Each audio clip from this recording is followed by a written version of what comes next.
एक लॉटरी अधिकारी अपने घर पर ही लॉटरी मशीन बना लेता है। वो मशीन के अंदर 49 नॉर्मल लॉटरी बॉल डालता है। इनमें से 7 बॉल्स में वो सिरिंज से एक बिल्कुल साफ लिक्विड इंजेक्ट करता है। उसका मकसद होता है बॉल्स का वजन बदलना, क्योंकि सिर्फ 0.1 ग्राम का फर्क भी हवा के फ्लो में बॉल की मूवमेंट बदल सकता है। वो स्विच ऑन करता है, मशीन के अंदर हवा जोर जोर से घूमने लगती है। कुछ ही सेकंड में वही 7 इंजेक्ट की हुई बॉल्स बाहर निकल आती हैं। अधिकारी अपने हाथ में पकड़े टिकट को देखता है, हर एक नंबर मैच करता है। टेस्ट पूरी तरह कामयाब हो जाता है।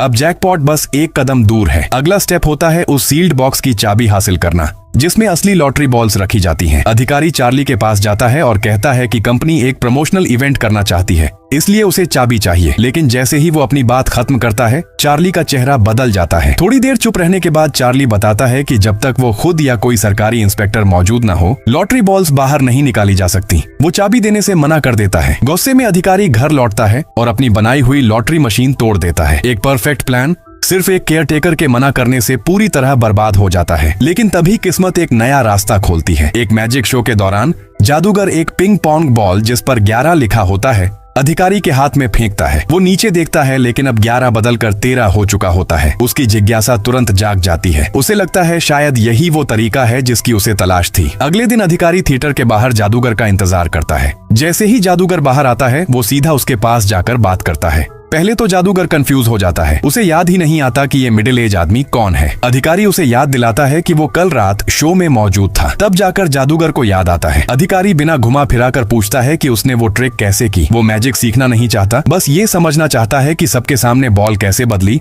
और किसी को पता तक नहीं चला। जादूगर मुस्कुराता है और कहता है कि अगर ऑडियंस सब समझ जाए तो वो शो करके कमाएगा कैसे। अधिकारी जिद करता है कि उसे बस प्रिंसिपल समझना है। तब जादूगर बताता है कि वो ट्रिक उसने अकेले नहीं की थी, उसके पीछे पूरी टीम थी। अधिकारी पूछता है कितने लोग? जादूगर कहता है उस ट्रिक में स्केल के हिसाब से 3 लोग लगे थे। फिर अधिकारी एक अजीब सवाल पूछता है, अगर बहुत बड़ी भीड़ के सामने बहुत बड़ी जालसाजी करनी हो तो कितने लोग चाहिए होंगे? जादूगर जवाब देता है, जितनी बड़ी जालसाजी उतने ज्यादा लोग। फिर अधिकारी पूछता है कि क्या सबको पूरी प्लानिंग पता होती है या हर किसी को सिर्फ अपना काम? अब जादूगर समझ जाता है कि सवाल बहुत गहराई तक जा रहे हैं। वो याद दिलाता है कि बात सिर्फ कुछ मिनट की होनी थी। तभी अधिकारी अपना वॉलेट निकालता है और पैसे ऑफर करता है। पैसे लेने के बाद जादूगर कहता है कि इस उम्र में वो जादूगर तो नहीं बन सकता, लेकिन फिर भी वो उसे कल रात की ट्रिक के सारे राज दिखाने लगता है और साथ ही ये भी समझाता है कि असली दुनिया की सबसे बड़ी जालसाजियां असल में कैसे की जाती हैं।